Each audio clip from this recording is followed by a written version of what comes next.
Hi, I'm Michael Caines. I'm the owner of Limster Manor, chef and also entrepreneur. So I was born in Exeter, and at the age of 6 weeks I was given up for adoption. I was adopted by Peter Caines into a family of 6. In my early years as a child, I had very fond memories working with my mum in the kitchen, cooking cakes and baking. Family life was very much about cultivating and growing your own vegetables and fruit in the garden with Dad, and then coming through making jams and wonderful meals. Very happy childhood memories. When I was growing up, and even though I enjoyed cooking with my mother, I never really thought of it as a career. I was going to go into the military, into the army, because I loved outdoor activity, very sportive as a kid, swimming, playing water polo. So it was very last minute that I decided to go to Exeter College. I heard about being a chef because one of my friends went to work experience. I thought, wow, I love cooking, didn't know you could make it a career, so decided to go to Exeter College instead of joining the army. First year was a bit of a disaster really, and got kicked out. Given a second chance in the second year, came back and left the student of the year, turned it all around. I realised, I guess, that I was only hurting my own prospects by not focusing on my career. After 2 years at Exeter College and working locally in hotels and restaurants, gaining experience, I realised that actually everyone was talking about London, Michelin-star restaurants and big hotels. As soon as I finished college, I got on the bus, went to London, worked in the 5-star Grosvenor House Hotel on Park Lane. From there, I learned about Raymond Blanc, famous chef, 2 Michelin-star chef in the UK. I heard about the Manoir Quatre Saisons, which is this country house hotel he had just opened. And it was from London. After a year and a half, I moved to Oxfordshire, worked at the Quatre Saisons, where I spent 3 years, formative years, starting as a commie, finishing as an acting sous chef, so a very senior member of the team. But it was there where Raymond thought that I should go to France next and make a change in my career. So after 3 years, I left the Quatre Saisons and I ventured over to France, worked in 2 3-star Michelin restaurants. So amazing experience, spent 2.5 years in France in all, and that was really, really important grounding for me. So I was 25 years old and I got a phone call from Raymond Blanc. I was working in Paris with Rochon at the time, saying, I put you forward for a job at Gidley Park, do you know it? And I said, yes, it's in Devon, and I'm from Devon, so I was very excited about the prospects of getting my first head chef job. After cooking a meal and 2 meals, he said, that's it, you've got the job, and started my career as a head chef at a 1 Michelin-star Relais and Chateau property. And Gidley was a fantastic opportunity for me to prove myself at such a young age, but with it came a lot of expectation and pressure. And I remember working incredibly hard those first few months, and I was involved with a car accident. I fell asleep at the wheel on my way back from christening and lost my arm in that accident. I remember waking up on impact and screaming no. My brother and his girlfriend were in the car. Luckily there was no injuries except for my loss of arm. And I remember hanging upside down in the car, looking over to the right and seeing a hand on the ground, and then thinking, well, that's my hand. And I looked over and saw the loss of arm. I just wanted to get away from that situation, so I managed to scramble out of the car and started running away from the scene. All around me there were people coming towards me, cars stopping. I just wanted to give up. I thought, if I lost my arm, I can't cook. I just got my job, and it was pretty touch and go. And eventually got to hospital where they operated to save my life because I lost so much blood. I knew from the moment I was in hospital, before they operated on me, that I'd lost my arm, and that was going to change my life. But I remember waking up. Dad was there. Peter Caines, my father. I said, Dad, I don't want to let this beat me. I don't want to let it define who I am. And I was surrounded by a lot of love and a lot of support.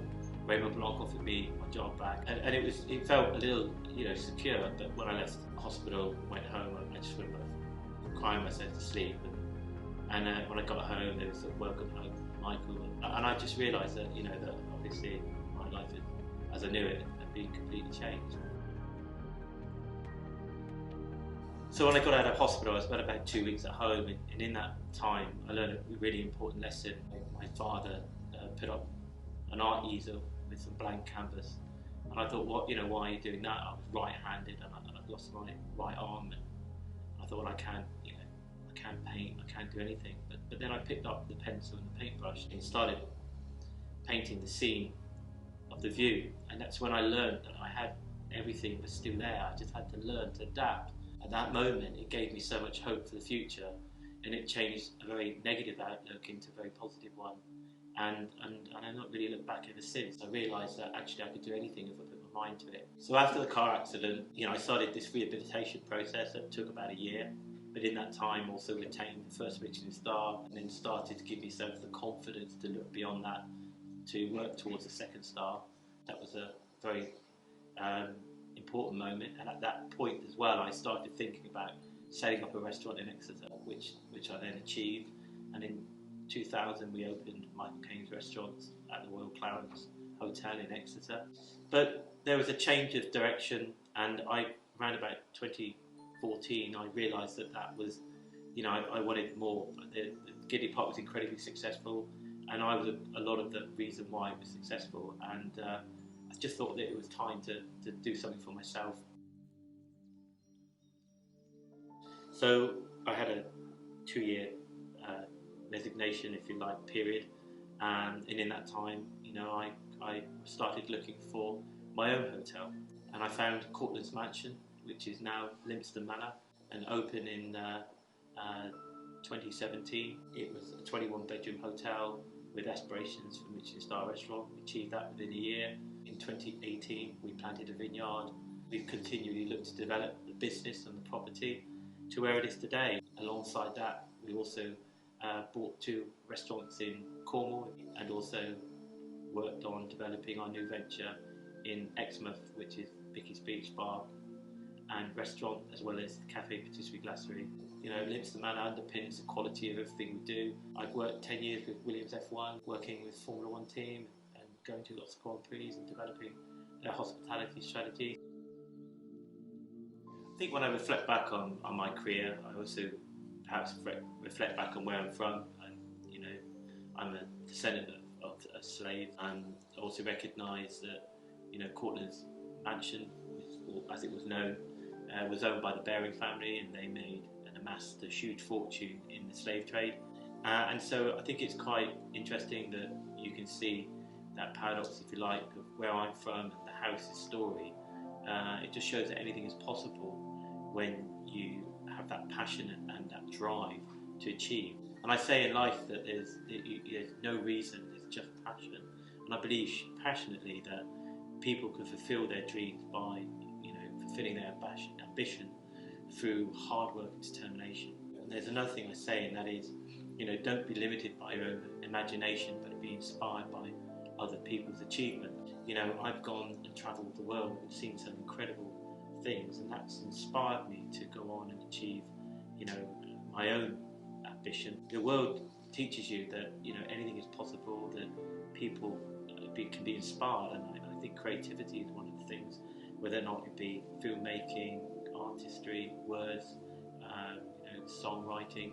It's one of the things that you truly cannot value, because it's such a invaluable, instinctive thing if you've got it, that passion and that drive. So, I think when I look back on my career, I look at what drives me forward. It is this sort of passion, drive to want to create something very special here at Lympston Manor, and take my gift, which is cooking, and doing it in an entrepreneurial and creative way, to bring a lot of joy to other people's lives. That's my gift, is to share with people my art of cooking and my creative talent through what I do. And I think that's important, that we can share what we're good at.